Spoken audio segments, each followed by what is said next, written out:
On February 14th, 2017, the bodies of Abigail Williams and Liberty German were discovered near the Monon High Bridge trail, part of a larger historic trail system in Delphi, Indiana. The murders received global attention, and it is not uncommon still to see articles published shining further light on the extremely limited information released thus far. Unfortunately, years later, their killer has still not been brought to justice. A curious and starkly visual aspect of this case is that one of the victims, Liberty, or Libby, a budding photographer in her own right, had the foresight to record her killer's approach. Perhaps by fluke or because of some innate suspicion. And indeed, this has been alluded to by both family members and local police since. Either way, vital clues to his appearance and even his voice, rare luck to have in such a case, have so far yielded little in the way of resolution. For even with these clues and others, law enforcement have as of yet been unable to apprehend the criminal, and have remained tight-lipped, albeit clearly committed still to solving what now, to the layman, has the feeling of a case growing upsettingly cold.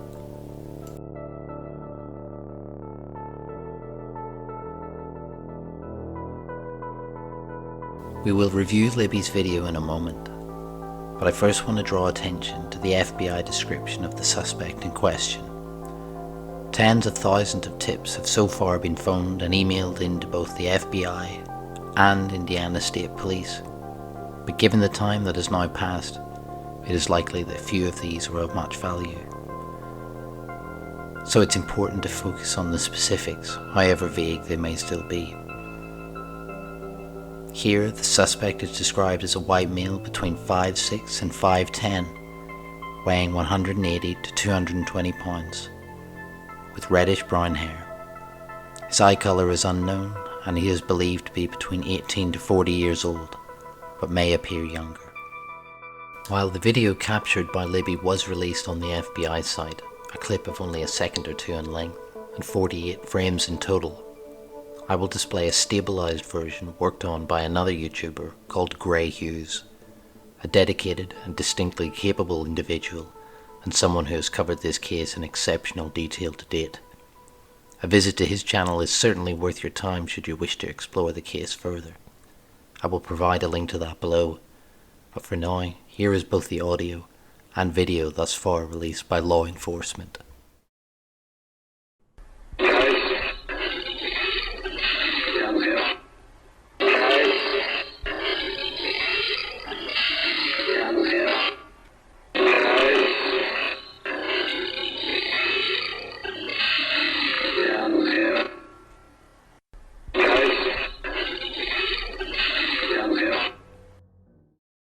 It is extremely difficult, if not impossible, to glean clear facial characteristics from the video or pictures here, despite extensive work by multiple government agencies and other amateur sleuths to clean and increase the picture quality. Nevertheless, it is all we the public have to go on in terms of visuals, and only due to the quick thinking and steady nerve of the unfortunate victim.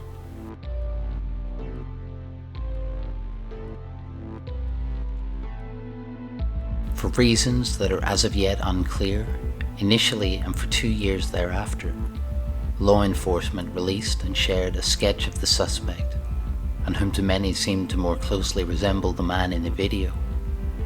However, what you see before you now is defunct and discarded, but I have included it for historical and chronological purposes. What follows is an excerpt of a police press conference on the 22nd of May 2019, led by Indiana State Police Superintendent Doug Carter. For brevity's sake, I have omitted some of the conference. However, it was in both part fascinating in a criminological sense, and the introduction of a new suspect sketch. Carter, aware that the family had only just been briefed, struggled emotionally with the continued weight of no resolution. During the course of this investigation, we have concluded the first sketch released will become secondary as of today. The result of the new information and intelligence over time leads us to believe the sketch, which you will see shortly, is the person responsible for the murders of these two little girls.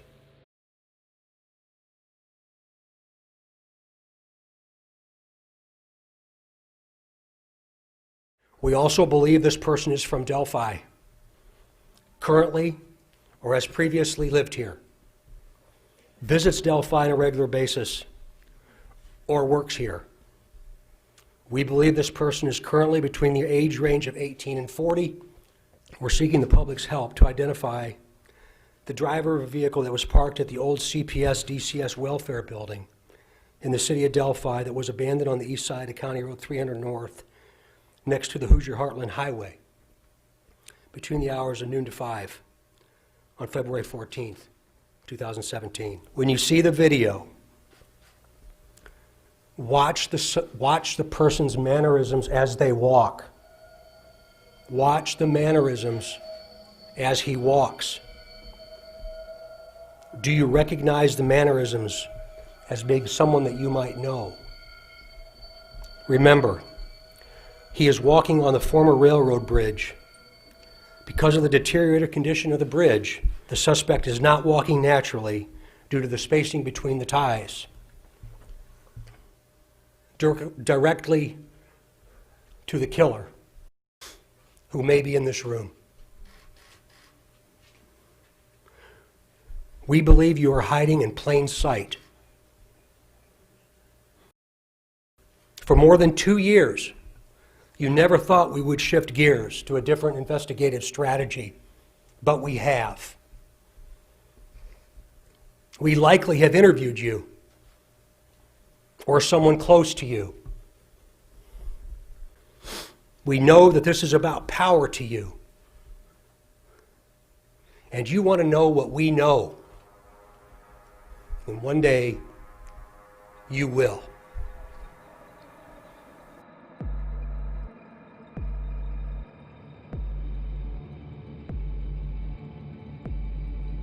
It was the 13th of February, the day prior to the discovery of their bodies.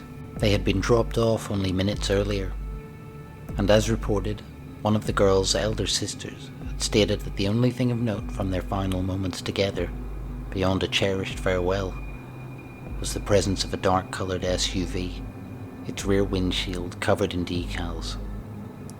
It is impossible to know if this vehicle is of significance, and it could be a red herring. And Doug Carter's statements in the press conference do specifically mention the old CPS DCS welfare building, not the trail entrance in which the girls have been left off. We know that the Monon High Bridge is old, built in 1891, now decaying, and now undergoing extensive renovation. But at the time, while off limits to the public to cross, was a challenge that nonetheless attracted thrill seekers eager to test their mettle on the rickety, rotten joists standing high over the creek. Due to the video taken and the following pictures by Libby, we know that the girls made their way onto the bridge, probably sometime around 2 p.m, stopping for the occasional shot.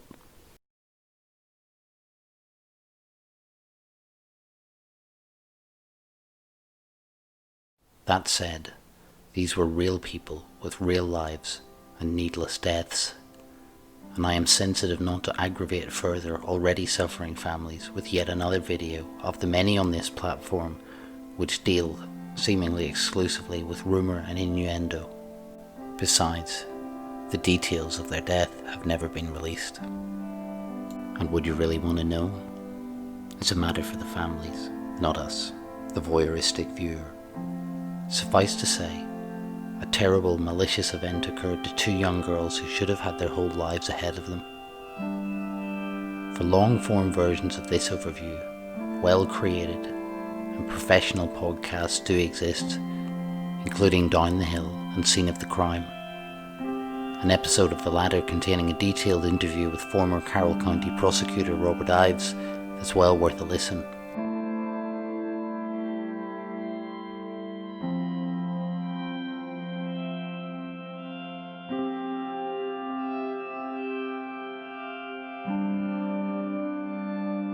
But I really believe that over time we're going to have an idea that we were onto something early on. But remember, this isn't a 43-minute TV show. We have to understand that's not just science, but it's also human intelligence, what people know. Somebody knows whose body that is, Scott. Somebody knows. If you take the head off of a person that you know, you'll recognize the body, whether it be your dad, your brother, your uncle, your friend, your neighbor, your coworker. That's the piece we're waiting on. And I believe that we'll get there. So given this and other statements, what can we be sure of? Information released has been scant and cryptic to date. The Robert Ives interview alludes to signatures at the site and, quote, more physical evidence at the crime scene than usual, and it isn't what people probably think it is. Furthermore, a 2020 Carroll County Comet article did release some never-before-heard information. Quote, Lazenby advised there is DNA from the crime scene, but refused to divulge from where it originated. He said there is suggestive evidence of fingerprints found at the crime scene. Two vital pieces of information for a case that's still unsolved.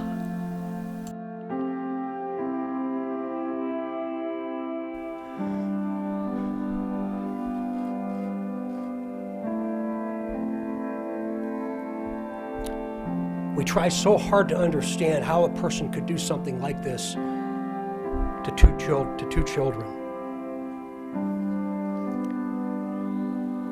I recently watched a movie called The Shack.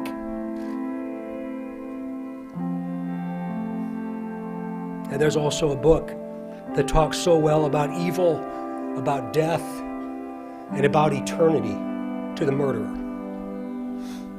I believe you have just a little bit of a conscience left.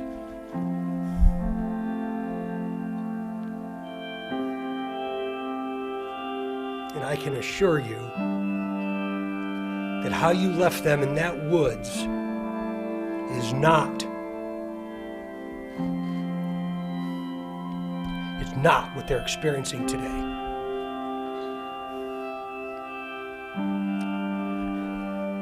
I just want the family to know that when I take my last breath on this earth, I'll be thinking of them. Never in my career have I stood in front of something like this. Please be patient with us, please. We're just beginning. We are just now beginning. And I can tell you on behalf of the sheriff and the police chief, so many other partners that have stood with us over this period of time, that we will not stop.